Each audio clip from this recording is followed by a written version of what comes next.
Title एक पुरानी diary का राज। अली अपनी दादी के पुराने घर को देखने गया था, जो अब खाली और पुरानी यादों का घर बन चुका था।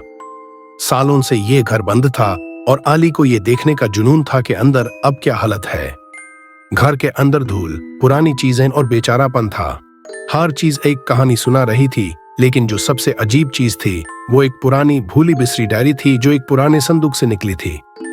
अली ने डायरी उठाई और उसका पहला सफा खोला। पहली बात जो उसे समझ आई वो ये थी कि ये डायरी किसी रहीम नाम के शख्स की थी। रहीम अली के दादा के पुराने दोस्त और इस घर के पुराने रहने वाले थे। उन्होंने अपनी जिंदगी के कुछ अजीब और दरवाने वाक़ियात डायरी में लिखे थे।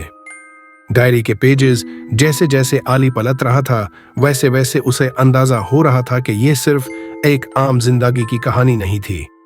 रहीम एक अंजाम तक पहुंचने वाला शख्स था जिसे किसी पुरानी लानत ने अपनी गिरफ्त में ले लिया था। 28 जुलाई थे साल 76। आज रात भी वो आवाज आई, कोई दीवार के पीछे से बुलाता है।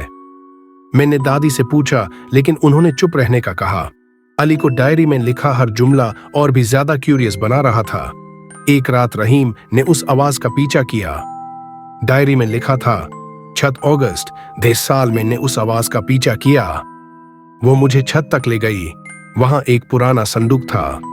संदूक को खोलने पर अंधेरे का एक बदल निकलकर मेरी तरफ बढ़ रहा था।